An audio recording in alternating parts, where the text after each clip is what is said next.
ಸಖತ್ ಖಾರ ಬಣ್ಣ ಮತ್ತು ರುಚಿ ಆಚಿ ಚಿಲ್ಲಿ ಪೌಡರ್. ರಾಜ್ಯ ವಿಧಾನಸಭೆಯಲ್ಲಿ ಕರ್ನಾಟಕ ಬಾಡಿಗೆ ತಿದ್ದುಪಡಿ 2025 ವಿಧೇಯಕಕ್ಕೆ ಅನುಮೋದನೆ ನೀಡಲಾಗಿದೆ. ಈ ಮೂಲಕ ಬಾಡಿಗೆ ವಿಚಾರದಲ್ಲಿ ಹಲವು ಮಹತ್ವದ ಬದಲಾವಣೆಗಳನ್ನು ತರಲಾಗಿದ್ದು, ಆ ಕುರಿತ ವಿವರ ಹೇಗಿದೆ. ಕರ್ನಾಟಕ ವಿಧಾನಸಭೆ ಅಧಿವೇಶನದಲ್ಲಿ ಕರ್ನಾಟಕ ಬಾಡಿಗೆ ತಿದ್ದುಪಡಿ 2025 ವಿಧೇಯಕದ ಮೇಲೆ ದೀರ್ಘ ಚರ್ಚೆ ನಡೆಸಿ ಅನುಮೋದನೆ ನೀಡಲಾಗಿದೆ. ವಿಧೇಯಕವನ್ನ ಸದನದ ಸದಸ್ಯರ ಚರ್ಚೆಗೆ ಮುಂದಿಟ್ಟು ವಿವರಣೆ ನೀಡಿದ ಸಚಿವ ಕೃಷ್ಣ ಬೈರೇಗೌಡ ಅವರು, ಇದೊಂದು ಸರಳ ವಿಧೇಯಕ. ಇದರಲ್ಲಿರೋದು ದೇಶದ ಹಳೆಯ ಕಾನೂನು, ಬಹುತೇಕ ರಾಜ್ಯಗಳಲ್ಲಿ ಹೋಲಿಕೆ ಇರುವ ಕಾನೂನು. ಈ ಹಿಂದೆ ಕೇಂದ್ರ ಸರ್ಕಾರ ಮಾದರಿ ವಿಧೇಯಕವನ್ನ ರೂಪಿಸಿದ ನಂತರ ಅದನ್ನ ಎಲ್ಲ ರಾಜ್ಯಗಳು ಒಂದೇ ಮಾದರಿಯಲ್ಲಿ ಅಳವಡಿಸಿಕೊಂಡಿದ್ವು. ಆದರೆ ಪ್ರಸ್ತುತ ಈ ವಿಧೇಯಕದಲ್ಲಿ ಕೆಲವು ಸರಳ ತಿದ್ದುಪಡಿಗಳನ್ನ ತರಲಾಗಿದೆ ಎಂದರು.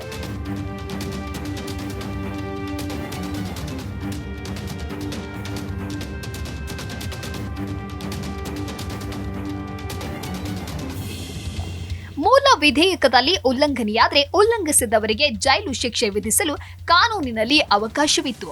ಆದರೆ ಇಂತಹ ಸಣ್ಣ ಪುಟ್ಟ ತಪ್ಪಿಗೆ ಜೈಲು ಶಿಕ್ಷೆ ಸರಿಯಲ್ಲ ಎಂಬ ಚರ್ಚೆ ಇದೀಗ ದೇಶದಾದ್ಯಂತ ನಡೆಯುತ್ತಿದೆ.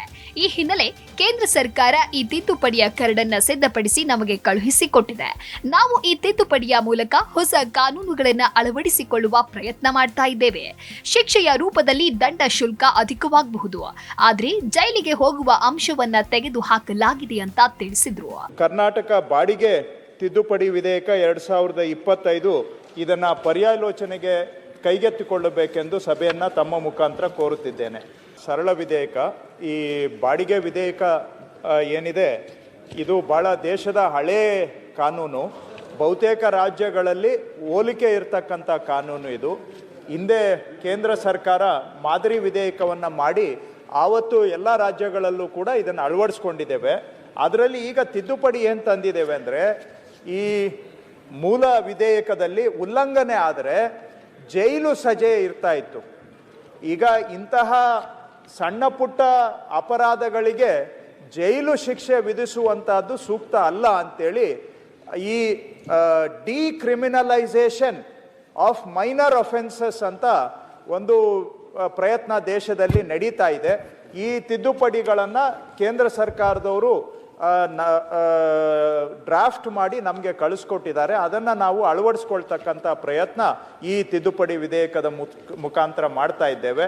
ಪೆನಲ್ಟಿ ಸ್ವಲ್ಪ ಜಾಸ್ತಿ ಆಗುತ್ತೆ, ಆದರೆ ಜೈಲುಗೆ ಹೋಗ್ತಕ್ಕಂತಹ ಅಂಶಗಳನ್ನು ತೆಗೆದು ಹಾಕುವಂತಹದ್ದು ಡಿಕ್ರಿಮಿನಲೈಸೇಷನ್ ಅಷ್ಟೇ ಈ ವಿಧೇಯಕದ ಸಾರಾಂಶ. ಓಕೆ. ಇವತ್ತಿಗೂ ಸಣ್ಣ ಪುಟ್ಟ ಬಾಡಿಗೆದಾರರಿಗೆ ಶೋಷಣೆ ಆಗುತ್ತಿದೆ ಅನ್ನೋದು ನಿಜ.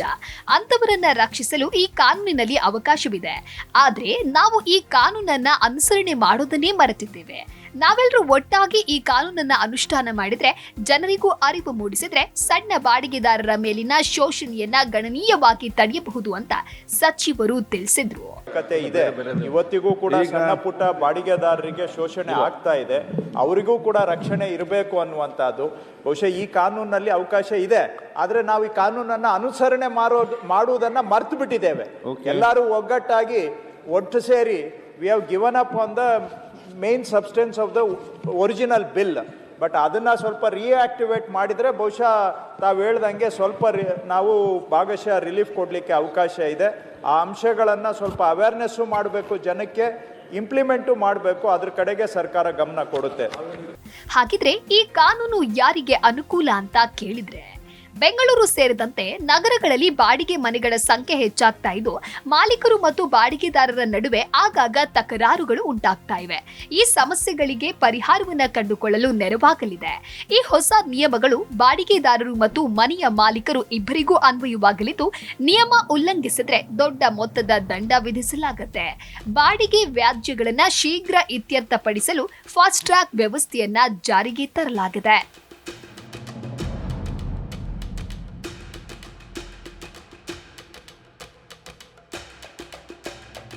ಏನೆಲ್ಲ ಹೊಸ ನಿಯಮ ಅಂತ ನೋಡುವುದಾದ್ರೆ, ಬಾಡಿಗೆ ಒಪ್ಪಂದಗಳನ್ನು ಆನ್ಲೈನ್ನಲ್ಲಿ ನೋಂದಾಯಿಸಲು ಪೋರ್ಟಲ್ ಆರಂಭ, ನೋಂದಣಿ ಕಡ್ಡಾಯ, ಬಾಡಿಗೆದಾರರು ತಮ್ಮ ಮಾಲೀಕರ ಅನುಮತಿ ಇಲ್ಲದೆ ಮನೆಯನ್ನ ಬೇರೆಯವರಿಗೆ ಬಾಡಿಗೆಗೆ ನೀಡಿದ್ರೆ ಈಗಿರುವ 5,000 ರೂಪಾಯಿ ದಂಡವನ್ನ 50,000 ರೂಪಾಯಿಗೆ ಹೆಚ್ಚಿಸಲಾಗಿದೆ.